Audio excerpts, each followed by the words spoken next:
Ketika ia berada di jalan yang sunyi, ia mampu memunculkan originalitas pikirannya. Ia mampu menyampaikan maksud-maksudnya dengan sangat baik. Dan ternyata itu diterima oleh masyarakat dengan baik pula.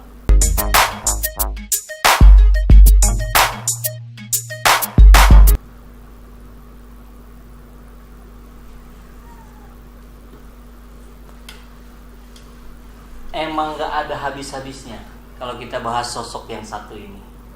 Selalu ada yang menarik, penuh kontroversi, tapi sekaligus mencerahkan begitu banyak orang dalam kesadaran politiknya. Relatif gak pakai istilah yang aneh-aneh, bisa dicerna semua kalangan, dan hebatnya selalu memunculkan kosakata yang mengagetkan, yang bikin para fansnya secara refleks bertepuk tangan, dan buat kubu lawan diskusinya jadi terpojok dan gak bisa berkutik.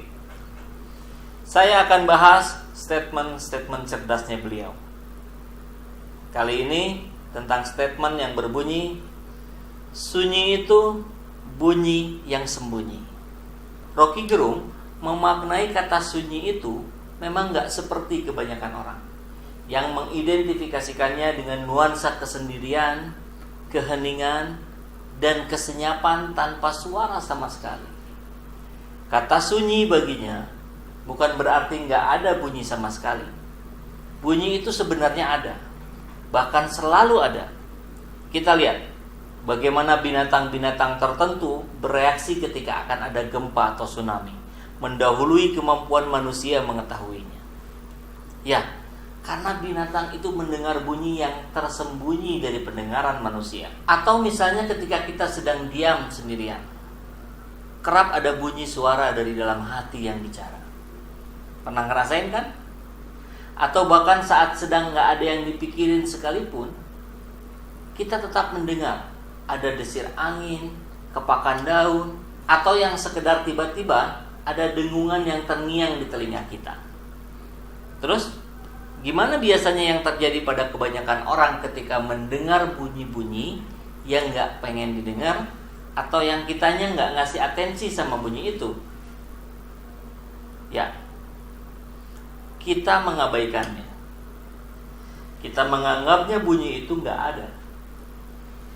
Bahkan saat bunyi-bunyi itu sangat keras terdengar, tapi kita tetap pengen mengabaikannya, maka bunyi itu jadi tersembunyi dari pendengaran kita. Sunyi di tengah keramaian. Ya, Rocky Gerung memaknakan sunyi dalam konteks seperti ini. Sunyi menjadi pilihan yang bisa dirasakan kapanpun, dimanapun, dan dalam situasi seperti apapun.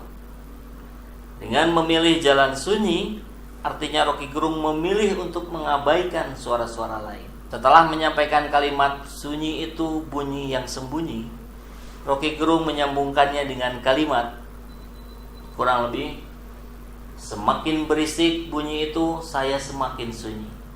Kontras ya, begitu katanya. Menjadi bisa kita pahami karena memang Rocky Gerung memilih jalan sunyi seperti yang dijelasin sebelumnya tadi. Ketika ia berada di jalan yang sunyi, ia mampu memunculkan originalitas pikirannya. Ia mampu menyampaikan maksud-maksudnya dengan sangat baik.